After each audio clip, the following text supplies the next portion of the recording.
Halo semuanya, perkenalkan gue sudah bersama mousepad yang keren ini dari Thermaltake. Ini adalah Thermaltake Argent MP1 RGB. Ini datangnya telat dari luar sono, kalau nggak salah dari Taiwan ya. Jadi dia datangnya nggak barengan beserta Argent series yang lainnya. Makanya kalau kalian udah nonton video yang sebelum-sebelumnya, gue udah nge-review semua produk Thermaltake yang terbaru, yaitu Argent series dari mulai mouse bungee, headset stand, keyboard juga.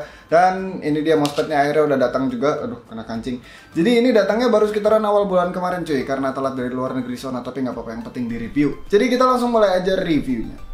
Untuk packingnya sendiri termasuk sangat oke untuk sebuah mousepad. Di bagian depannya ada gambar dari MP1-nya itu sendiri. Terus biasalah sisanya banyak tulisan-tulisan. Sayangnya ngebukanya ini masih modelan yang dari samping, bukan yang di flip out kayak buka laptop. Tapi udahlah, toh ngebukanya pas pertama unboxing doang. Di dalamnya kita bakalan dapat mousepad dan buku-buku sakti. Sebelum masuk ke reviewnya, gue mau jelasin dulu sedikit mengenai kategori utama dari sebuah mousepad. Jadi mousepad itu ada dua jenis. Ada yang namanya hardpad kayak si MP1 RGB ini. Sesuai dengan namanya, kalau hardpad ya hard berarti keras, makanya ini kalau diketok suaranya begini. Hardpad yang udah pernah gue coba itu kalau nggak salah bahannya dari plastik, sedangkan si MP1 RGB ini menggunakan material aluminium. Jadi feel-nya udah kerasa premium dan solid. Tapi dia nggak bisa ditekuk-tekuk atau digulung ya, karena namanya juga hardpad. Makanya hardpad itu nggak ada yang versi extended. Kalau extended udah kayak pintu aja. Sama satu lagi ada yang namanya softpad atau clothpad yang biasa kita temuin, dan itu macam-macamnya atau variannya banyak banget ya. Itu material atasnya pakai kain, dia kainnya macam-macam beda-beda. Terus untuk bagian bawahnya menggunakan material karet, dan kalau softpad ya bisa digulung, bisa dicuci juga. Kalau nggak RGB, kalau ada RGB-nya ya modulnya jangan kena air ya, kayak gitu-gitulah pokoknya. Pertanyaannya, lebih bagus atau lebih enak yang mana, softpad atau hardpad? Jawabannya tergantung selera. Balik lagi ke si MP1 RGB, dia ini memiliki ukuran yang masuk ke ranah medium atau large size-nya gaming mousepad ya, dengan panjang di 359 mm, lebarnya 254 mm, dan tingginya ada di 10 mm.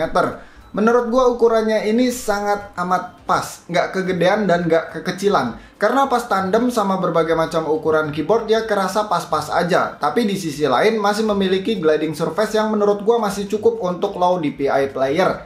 Tapi by the way, ketinggian 10 meter tadi nampaknya sudah termasuk aksen gundukan pada bagian utaranya yang nampaknya sengaja dibuat seperti ini biar kabel mouse kita itu nggak keinterupsi sama modul kabel atau sama kabel dari mousepadnya itu sendiri. Karena ada beberapa hardpad RGB yang punya modul di bagian tengah, dan menurut gue itu cukup mengganggu kabel mouse kita kalau kita pakai wired mouse ya.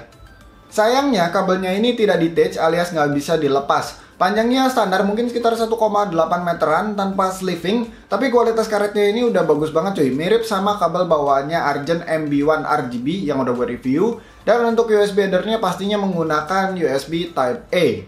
Sekarang pindah ke bagian bawah, ada rubber base yang areanya luas banget. Jadi sudah pasti ini mousepad bakalan anteng banget di atas meja kita alias nggak gampang geser-geser.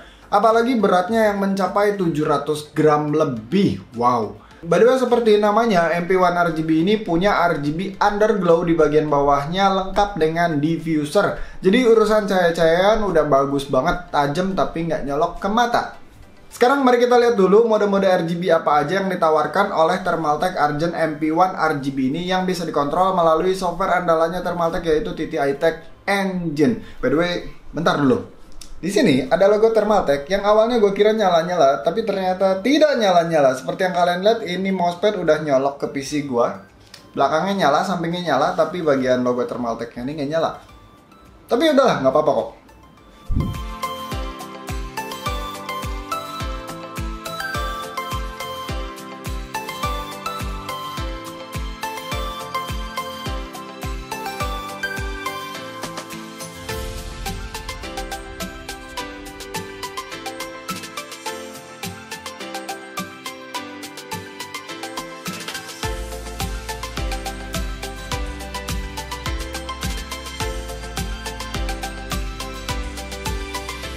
Nah sekarang ke performa, feel, dan lain-lain. Jujur aja gue nggak punya banyak pengalaman dengan hardpad kelas mewah kayak gini. Terakhir gue coba hardpad itu kayaknya sekitar tahun 2015 dah, udah lama banget.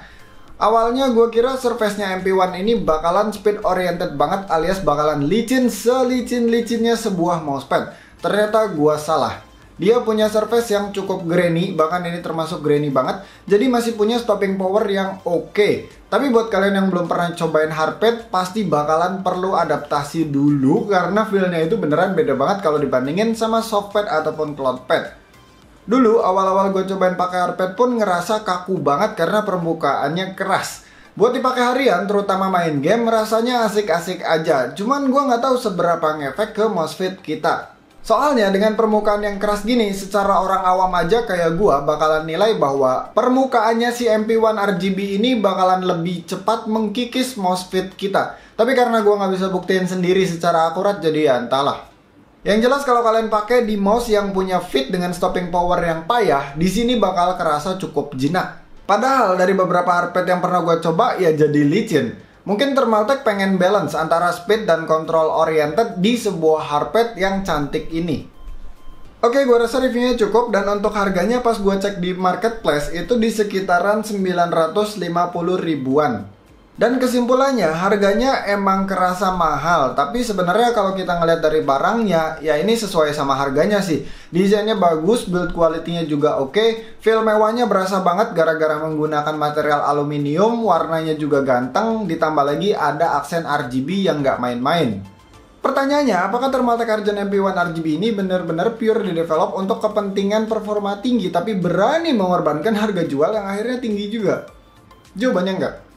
Jadi kalau kalian sebelumnya udah nonton review gue tentang Thermaltake Argent series yang sebelum-sebelumnya, gue mungkin beberapa kali bilang bahwa Thermaltake Argent series itu feel-nya premium banget. Jadi mungkin itu salah satu inceran atau mungkin selling point terbesarnya Argent series ya untuk para usernya, dimana mereka menawarkan feel yang premium banget. Makanya si mousepadnya juga dibikin premium. Nggak mungkin kan kalau teman-temannya udah premium tiba-tiba ini kerasa murahan, nggak mungkin kan. Makanya ini juga dibikin premium. Dan mungkin itu yang menyebabkan harganya jadi cukup tinggi. Tapi menurut gue sah-sah aja sih, karena tiap orang punya skala prioritas yang beda-beda dalam memilih sebuah gear ya.